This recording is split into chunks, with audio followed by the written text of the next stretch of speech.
कर जाएंगे तब तो हो गया, पढ़े लिखे हैं, डरने वाले नहीं है, डर तो खैर है ही नहीं, बस ये लेकिन ये चाहते हैं डराना, ये चाहते हैं बार बार लाठी चार्ज करके जेल में भेजा करके डराना। तो हम तो कहते हैं उनसे, हम तो खुला उनसे कहते हैं ऐलान करके कि आपको इतना ही है तो गोली चलवा दीजिए, जनरल डायर बन जाइए, गोली चलवा दीजिए, जलियांवाला बाग बनवा दीजिए गर्दनी बाग को, क्या दिक्कत है। हम लोग का रणनीति स्पष्ट है, बिहार का शिक्षा व्यवस्था कैसे सुधरेगा इसके लिए हम लोग की रणनीति होगी। हम लोग आज 4 सालों से भटक रहे सड़कों पे, हम लोग चिल्ला चिल्ला के कितना बार आंदोलन कर दिया, डाक बंगला पे हम लोग कितने बार बैठे, हम लोग गर्दनी बाग बैठ गए, पैदल यात्रा भी कर दिया, लेकिन सरकार जो है कि सुनने का नाम नहीं ले रहा। तो हम लोग क्या करें, पढ़ रहे हैं, आप पढ़िए, आपका उम्र हो गया है, आपका उम्र हो गया, आप पढ़िए उसको, और उसमें जो लिखा हुआ ज्ञान उसको उससे प्राप्ति कीजिए। लेकिन आप इसको अगर धार्मिक मुद्दा देना चाहते हैं, एक दूसरे को समाज को बांटना चाहते हैं, तो यह पॉसिबल नहीं है। अब लोग समझदार हो गए, आपके झांसे में नहीं आएंगे, जाति धर्म पे नहीं बटेंगे, और वो आपसे शिक्षा खोजेंगे। आप शिक्षा मंत्री है तो आपसे सवाल पूछेंगे। आंदोलन पे आंदोलन, आंदोलन पे आंदोलन लगातार शिक्षक अभ्यर्थी कर रहे हैं। कई बार अभ्यर्थियों के द्वारा आंदोलन किया गया है और कई बार बिहार सरकार के पुलिस जो है लाठियों से अभ्यर्थियों को पीटते हुए नजर आते हैं। कई बार कई अभ्यर्थी जेल जा चुके हैं, कई महीनों तक जेल में अपना वक्त व्यतीत कर आ चुके हैं, लेकिन अभ्यर्थियों की बहाली नहीं हो रही है। हमारे साथ रुपेश हैं, कल फिर से एक बार तमाम शिक्षक अभ्यर्थी बैठने वाले हैं STT 19 के, तो वहीं बातें करेंगे, बैठक करेंगे और आंदोलन को लेकर रणनीति बनाएंगे। रुपेश से सीधा जो जुड़ेंगे, रुपेश से बात करें। रुपेश, कल आंदोलन को लेकर आप लोग मिलने वाले हैं, मीटिंग आप लोगों ने बुलाया है, क्या है इसका मकसद? पहले तो आपके दर्शकों को नमस्कार जी। नमस्कार। हम लोग का रणनीति स्पष्ट है, बिहार का शिक्षा व्यवस्था कैसे सुधरेगा इसके लिए हम लोग की रणनीति होगी। हम लोग आज 4 सालों से भटक रहे सड़कों पे, हम लोग चिल्ला चिल्ला के कितना बार आंदोलन कर दिया, डाक बंगला पे हम लोग कितने बार बैठे, हम लोग गर्दनी बाग बैठ गए, पैदल यात्रा भी कर दिया, लेकिन सरकार जो है कि सुनने का नाम नहीं ले रहा। तो हम लोग क्या करें, अब आगे की रणनीति है। जब भी हम लोग शिक्षा मंत्री से मिलने जाते हैं, वो टाल मटोल वाली बातें करते हैं, वो ट्वीट करते हैं, वो भी टाल मटोल करते हैं।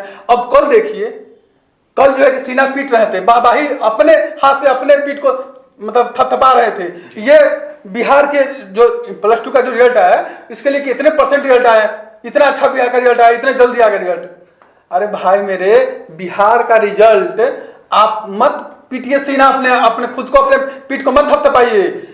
आप जाकर के देखिए विद्यालय में वो जो बच्चे पास किए हैं ना, वो आपके कारण नहीं पास हुए हैं, वो उनका खुद का टैलेंट है, वो सेल्फ स्टडी किए थे, किसी प्राइवेट संस्थान में पढ़े हैं, वो कहीं प्राइवेट कोचिंग लिए हैं, तब जाकर वो नंबर लाए। आपका इसमें कोई योगदान नहीं है, आपने बस फॉर्म भरवाया है और एग्जाम लिया है, इससे ज्यादा आपका योगदान नहीं था। वो बच्चा जो है कहीं प्राइवेट में पैसा देकर पढ़ा है, कहीं उसका प्राइवेट में नाम होगा तभी जाकर वो टॉप किया है, आपके पढ़ाई से टॉप नहीं हुआ है। रुपेश जी, कल बैठक आप लोगों ने बुलाया, कहाँ बैठक बुलाया है आप लोगों ने? हम लोग का जो बैठक है वो जो हार्डिंग पार्क, उसमें हम लोग का बैठक है कल, और हम लोग इसमें निर्णय लेंगे कि आगे की रणनीति कैसे हो, आगे क्या हो कि बिहार के सरकारी विद्यालय में शिक्षक बहाल हो जाए और हम लोग की बहाली कैसे हो, इसके लिए रणनीति बना। कई बार आंदोलन आप लोगों ने किया है, कई बार आंदोलन पर आंदोलन करते हैं आप लोग, कई बार लाठियां भी खाया है आप लोगों ने, तो डर नहीं लगता है आप लोगों को? लाठियां खाते रहते हैं, जेल जाते रहते हैं। नहीं, यहाँ डरने की कोई बात ही नहीं है, और हम डर जाएंगे, हम युवा डर जाएंगे तब तो हो गया, पढ़े लिखे हैं, डरने वाले नहीं है, डर तो खैर है ही नहीं, बस ये लेकिन ये चाहते हैं डराना, ये चाहते हैं बार बार लाठी चार्ज करके जेल में भेजा करके डराना। तो हम तो कहते हैं उनसे, हम तो खुला उनसे कहते हैं ऐलान करके कि आपको इतना ही है तो गोली चलवा दीजिए, जनरल डायर बन जाइए, गोली चलवा दीजिए, जलियांवाला बाग बनवा दीजिए गर्दनी बाग को, क्या दिक्कत है, फांसी टांग दीजिए अगर आपको इतना ही शौक है तो। नहीं तो आप बिहार के, आप ऐसे डराना चाहते हैं तो हम डरने वाले तो नहीं। अभ्यर्थियों की आवाज दबाई जा रही है?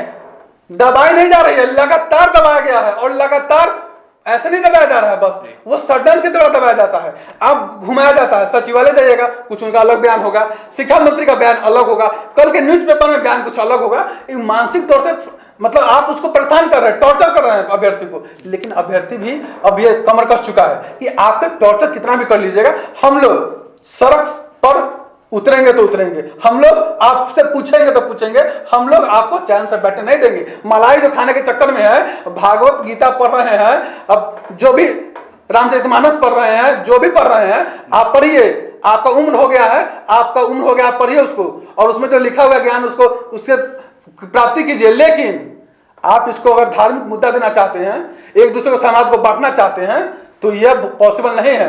अब लोग समझदार हो गए, आपके झांसे में नहीं आएंगे, जाति धर्म पे नहीं बटेंगे और वो आपसे शिक्षा खोजेंगे। आप शिक्षा मंत्री है तो आपसे सवाल पूछेंगे और आपको सवाल का जवाब देना पड़ेगा। तमाम साथियों को जाने से पहले क्या कहिएगा रुपेश? देखिए, हम सभी साथी से अपील करते हैं कि बिहार के किसी भी कोना से हैं, आप सब, ये मेरा हार्दिक अपील है कि आप जब भी आंदोलन हो इसमें बढ़ चढ़ के हिस्सा लीजिए, क्योंकि अन्याय कब तक बर्दाश्त कीजिएगा, कब तक घर में सो रहिएगा? अरे घर से निकलिए महाराज, ये सरकार आपको जो है कि लाठी डंडे से भगा दीदी पटनाते हैं, तो अगर आप घर में जाकर बैठ जाते हैं तो इससे नहीं होने वाला है। आपको आना पड़ेगा, संघर्ष करना पड़ेगा और ये सरकार को पराजित करना पड़ेगा। चलिए, तो आपको आना पड़ेगा, संघर्ष करना पड़ेगा और नीतीश सरकार को पराजित करना होगा। यह तमाम बातें रुपेश कह रहे थे, STT 19 के मेरिटधारी अभ्यर्थी हैं। रुपेश ने यह साफ कहा है कि तमाम साथियों को आना पड़ेगा तभी हमारी बहाली हो पाएगी। लगातार जो है आरोप लगा रहे थे बिहार सरकार पर, तो वही रुपेश एक और आरोप मेरा है जी, एक और आरोप मेरा है कि ये शिक्षा मंत्री बार बार कहते हैं कि वित्तीय कोष की बात करते हैं कि पैसे नहीं है। आप देखिए आज का पेपर में क्या दिया था, कल चुपके से नियमावली पास कर दिए और नियमावली में वेतन भत्ता के बारे में, उनका नियमावली जो था वेतन भत्ता का, जो मंत्री और विधायक का वेतन का था, उसमें जो है ये 35,000 तक इजाफा कर दिए। अब इनका वेतन 2,65,000 हो गया, वेतन और भत्ता। सोच लीजिए, वेतन और भत्ता 2,65,000 हो गया एक विधायक का। उतने एक विधायक का जितना वेतन मिलेगा उतने में आप 15 शिक्षक रख सकते हैं।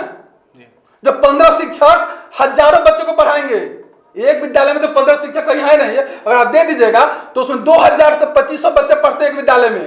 अब सोचिए कि 2,500 बच्चे का भविष्य दांव पे लगा हुआ है और इनको एक उतने बच्चों के बराबर में इनको वेतन और भत्ता 2,65,000 मिल रहा है।